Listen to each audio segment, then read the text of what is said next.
પાટણ જિલ્લાના રાધનપુર અને તેની આસપાસના અન્ય શહેરોમાં યુવાધન નશાયુક્ત કફ સિરપના રવાડે ચડી પોતાનું જીવન ખતમ કરી રહ્યા છે। તેમ છતાં પોલીસ કે ફૂડ એન્ડ ડ્રગ્સ ખાતું આંખ આડા કાન કરીને તમાશો જોઈ રહ્યું હોય તેવું ચિત્ર ઉપસી આવ્યું છે।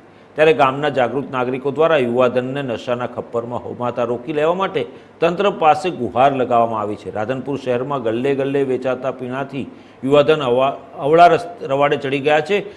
છેલ્લા કેટલાક દિવસથી દવાઓનો વપરાશ યુવાનનો નશો કરતા હોવાનું ખુલ્યું છે। સૌથી સરળ અને સસ્તું કફ સિરપ યુવાનો ખરીદી પીવામાં શરૂ કરે છે અને પોતાની જિંદગી ખતમ કરી રહ્યા છે।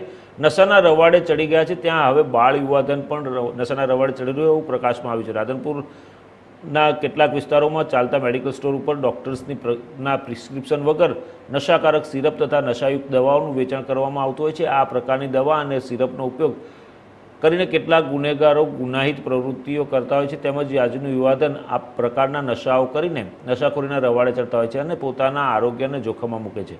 યુવાધન નશાની ચીજવસ્તુઓ આસાનીથી નહીં મળતા વિવિધ પદ્ધતિ દ્વારા નશો કરવાની મોડસ ઓપરેન્ડીનો ઉપયોગ કરે છે। પ્રતિબંધિત દારૂ અને ગાંજો નહીં મળતા હવે યુવાધને દવાની દુકાનેથી આસાનીથી મળી જતી કફ સિરપ અને દવાઓથી નશો કરવા માટે રસ્તો અપનાવી લીધો છે।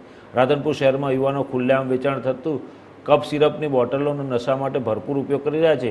યુવાનો સાંજ પડતા જ કફ સિરપની બોટલો મેળવવા ચાના ગલ્લા ઠંડા પીણાની દુકાનો અને મેડિકલ સ્ટોર્સ કે સહિતના સ્થળોએ આંટાફેરા કરતા રહે છે। કફ સિરપની બોટલમાં આલ્કોહોલ નામનું પ્રવાહી આવતું હોવાથી વધારે માત્રામાં પીવામાં આવે તો તેનો નશો ચડે છે અને આ બંદીથી યુવાનોને મુક્ત કરાવવા માટે રાધનપુર શહેરના જાગૃત નાગરિકોએ પાટણ જિલ્લામાં ઇન્ડિયા ન્યૂઝના પ્રતિનિધિને ગામમાં પીવાતી નશાયુક્ત કફ સિરપના ફોટા વિડીયો પણ મોકલી આપ્યા છે અને તેમને યુવાધનને ખોટા રસ્તેથી પાછા વાળવા માટે અને વહીવટીતંત્રની આંખ ખુલે તે માટે એક્શન લે વહીવટીતંત્ર અને આંખ ખુલે અને તેઓ તાત્કાલિક અસરથી આવા જે ખોટી રીતે વેચાણ કરી રહ્યા છે તેમની સામે તવાઈ લાવે તે માટેના ગુહાર લગાવી છે।